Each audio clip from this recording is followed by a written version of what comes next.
Mais que cherchez-vous exactement? Eh bien, je me pose la question suivante, Poirot. Comment l'assassin a-t-il lancé son projectile? Vous faites allusion à la méthode employée par les Indiens d'Amérique du Sud qui lancent des dards empoisonnés tels que celui découvert près de la victime au moyen d'un tube de bois. Tout juste. Mais que savez-vous de ces Indiens? J'ai eu une conversation avec M. Daniel Clancy, l'auteur de romans policiers bien connus, créateur du célèbre gentleman détective Wilbraham Rice. Non? Ou...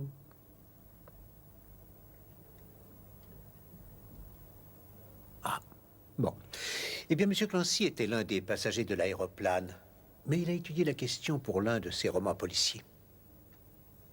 Il a fait ça. Oui, c'est ce qu'il m'a dit, du moins. Et si vous le permettez, mon cher, j'aimerais avoir une copie de la liste des effets personnels de chacun des passagers, une fois que vous l'aurez faite, naturellement. En quoi vous intéresserait-elle? Que cherchez-vous? Je n'en sais rien encore. Je ne sais qu'une chose. Je suis sur la piste de l'objet qui répondra à la question essentielle de cette affaire. Mais ne s'agit-il pas du but que nous poursuivons chaque jour, à notre façon? Excusez-moi.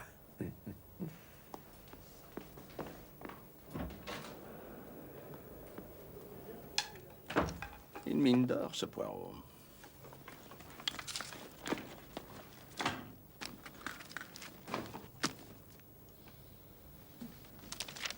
Norman Gale, un numéro de Strand Magazine. Une boîte d'allumettes England's Glory, vide. Une blouse blanche en coton. 2 miroirs dentaires. Tampon droite à usage dentaire. Elle ne serait pas dentiste par hasard? C'est une atteinte intolérable à la vie privée. J'exige que vous me laissiez parler à mon mari, puis à mon avocat, sur le champ. Ils ne pourront rien faire, Cécile. La police suit toujours la même procédure, Lady Horbury. L'arme du crime est peut-être restée dans l'appareil ou dans les bagages à main de l'un d'entre nous. Conduisez-moi à un téléphone. Suivez-moi, madame. Vous restez là. Oui, madame. Je suis navré, monsieur, mais mes ordres sont formels. Il faut que nous montions à bord. C'est impossible, je regrette. Mais nous n'avons pas débarrassé, nous ne pouvons pas tout laisser en désordre. Il nous empêche de monter. Oui, je vois. Ah, c'est grotesque. Je suis steward depuis des années. Si vous permettez, monsieur Mitchell, excusez-nous, monsieur le constable. Un moment, je vous prie. J'ai une question à vous poser à tous deux. Durant le voyage, avez-vous vu une guêpe? J'ai vu une guêpe morte, en effet, monsieur, sous la tasse de monsieur Dupont en lui resservant du café. Mais avez-vous vu la guêpe vivante?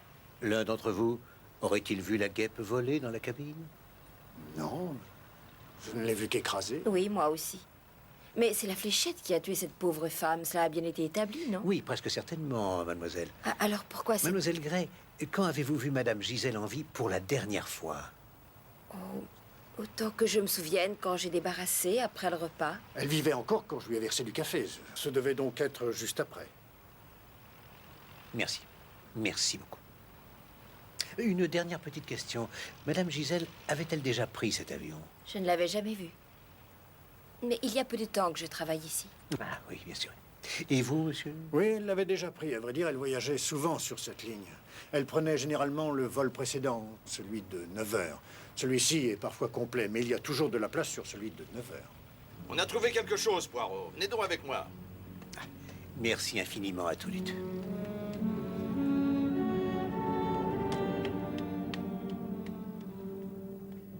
Une sarbacane, Poirot. C'est ce que je vois, cher ami. C'est la réponse à ma question. Reste à savoir comment elle est arrivée là.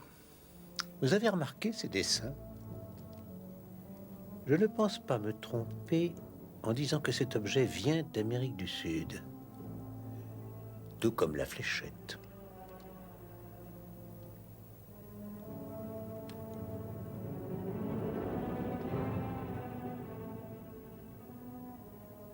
Qu'est-ce que c'est que ça? Je l'ignore. Mais je suis sûr que tout finira par s'éclaircir.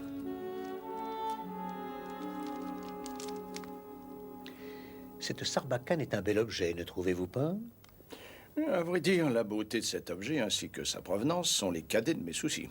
Je me demande en revanche qui occupait ce siège. C'est moi qui l'occupais. Hein? Eh bien, ça change toutes les données du problème. Ah mais non, ça ne change rien. Faites relever les empreintes digitales, j'insiste. Je comprends très bien qu'il est de votre devoir de policier de Scotland Yard de me considérer aussi, moi, comme coupable jusqu'à preuve de mon innocence. Mais non, non. Oui, Et pour ma part, mon cher, je considère comme mon devoir de laver mon nom de vos insinuations diffamatoires, aussitôt que possible.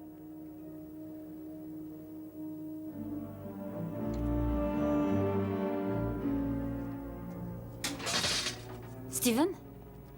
Il fallait que je vous avertisse au plus vite. Il s'est produit une chose affreuse. Je parle d'un meurtre. Il s'agit de Madame Gisèle. Elle a été tuée dans l'avion.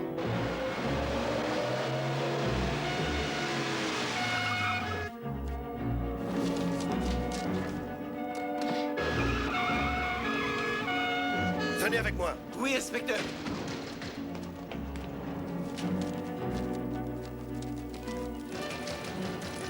Police! Ouvrez! Ouvrez immédiatement! Vous surveillez la rue. Les deux autres, venez avec moi. Police! Ouvrez! Ouvrez! Ouvrez immédiatement! Ouvrez ou je fais enfoncer la porte!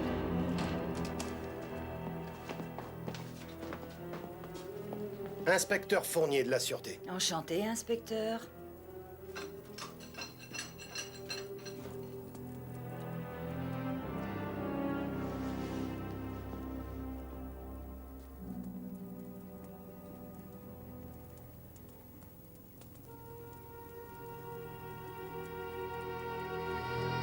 Je veux parler au responsable de service. Je suis navré, madame. Ne Non. discutez pas avec moi. Savez-vous qui je suis? Qui que vous soyez, Qu'est-ce que madame, c'est il encore? est impossible de vous laisser monter dans Je l'appareil. crois que vous Très allez bien, dans ce cas, je me découvrir passerai de qu'il votre s'agit de permission. Lady Horbury. Je regrette, mes ordres sont formels. Je dois vous demander de vous éloigner. Laissez-moi Attention, ne passer. m'obligez Si pas vous à levez un utiliser des doigt sur moyens moi, dont sachez je- qu'il vous Responsable, quel est le en... problème? Cette dame Êtes-vous l'officier veut- responsable? Inspecteur-chef Chapt, et c'est exact. Je voudrais vous voir seul à seul. J'ai une plainte à présenter. Veuillez retourner à la salle d'attente, madame. Je vous verrai dans un petit instant. Si vous permettez, cher ami, je crois qu'il serait préférable d'interroger madame sur le champ. Elle était assise juste devant moi. Juste devant vous? Oui. Bon. Ben, vous pouvez disposer, merci. Avez-vous vu ceci auparavant, Lady Horbury? Certainement pas. Pourquoi? Lady Horbury, à un quelconque moment du voyage, avez-vous vu l'un des passagers se diriger vers la queue de l'appareil? Qui êtes-vous donc, monsieur? Contentez-vous de répondre. Non. J'étais assise face à l'avant et je n'ai pas quitté mon siège. Mais je pense à la dernière demi-heure en particulier. Vous n'avez rien remarqué du tout? Non. À part le steward et l'hôtesse de l'air qui débarrassaient les tables avant de servir le café, ils allaient et venaient de temps en temps. Avez-vous vu une guêpe? Une guêpe? Non. Connaissiez-vous la victime, Lady Horbury? Non. Non, je ne l'avais jamais vue.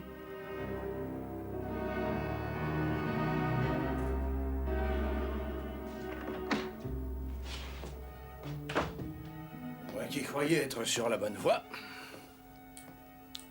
Eh bien, cher ami des ennuis, Fournier vient de me téléphoner. Ils sont enfin allés perquisitionner chez la victime, mais avec tellement de retard que la bonne a eu le temps de détruire tous les papiers.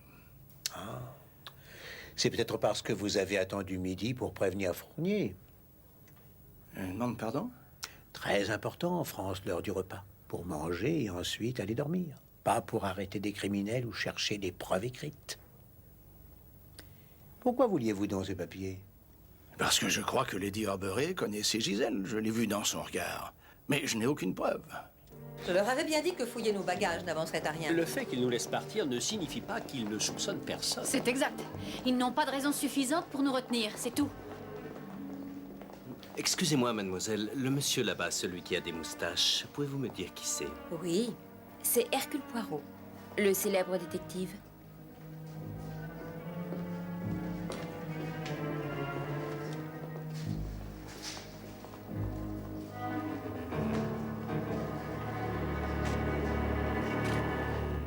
Dites-moi, l'un d'entre vous a-t-il vu qui que ce soit passer près de Madame Gisèle pendant le voyage? Oui, tout à fait. Alors que je servais le déjeuner, j'ai vu Monsieur Clancy qui revenait du vestiaire. Il avait un livre à la main. Je suppose qu'il l'avait pris dans son manteau ou dans son sac. Il le lisait en marchant jusqu'à son siège. A-t-il marqué un temps d'arrêt en passant? Ou fait quoi que ce soit d'insolite? Je ne crois pas, non, mais je ne faisais pas très attention à lui. Je me concentrais sur mon travail. J'avais très peur de renverser quelque chose. Je vois. Et vous n'avez vu personne d'autre se lever? Non. À vrai dire, je me suis levé, mais je suis allé aux toilettes. Dans la direction opposée, donc? Oui.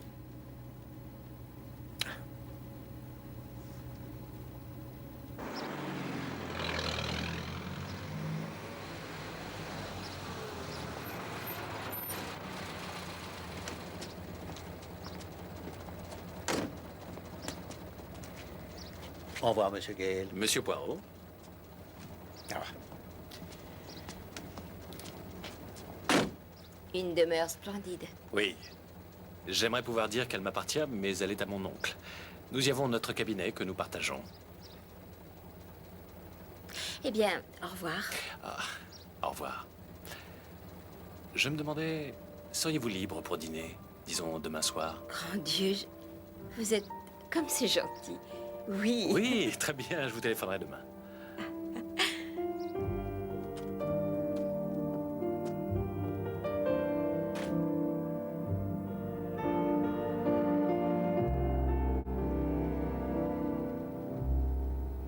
Vous pensez à Monsieur Gale, mademoiselle? À vrai dire, non. Je pensais à Monsieur Dupont. Ah, le jeune archéologue. Pourquoi pensez-vous à Monsieur Dupont? Eh bien, parce qu'il m'a demandé qui vous étiez tout à l'heure. Ça m'a semblé étrange, c'est tout. Ainsi, voyez-vous, personne n'est au-dessus des soupçons de Poirot. Vous ne croyez tout de même pas que c'est l'un d'eux qui a tué cette pauvre femme? Au contraire, mademoiselle. Ils en avaient tous deux l'opportunité. Merci. Monsieur Gale, parce qu'il a pu avoir accès au poison, il doit en effet connaître de nombreux médecins. Et Monsieur Dupont, parce qu'il voyage de par le monde, visitant des contrées exotiques. Il a pu acheter le poison et les fléchettes. En outre, c'est lui qui a tué la guêpe. Je croyais que Madame Gisèle avait été tuée par la fléchette. Vous avez raison, mademoiselle. Cette guêpe est moins intéressante que suggestive, je crois. Ah. Mademoiselle Gray, voulez-vous avoir la gentillesse de m'aider?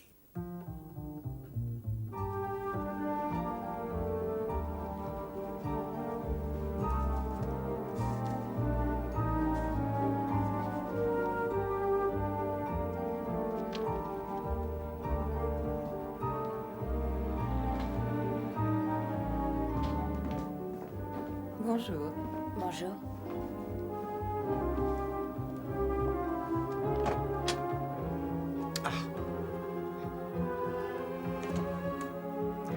Je vous remercie, mademoiselle.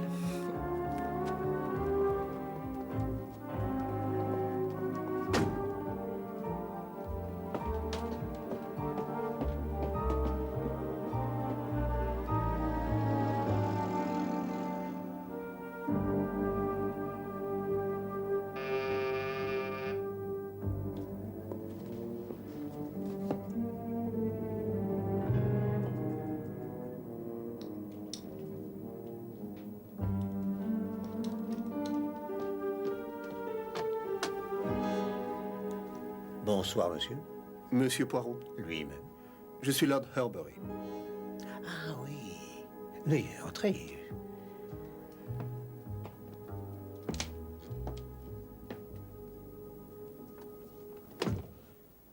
Merci.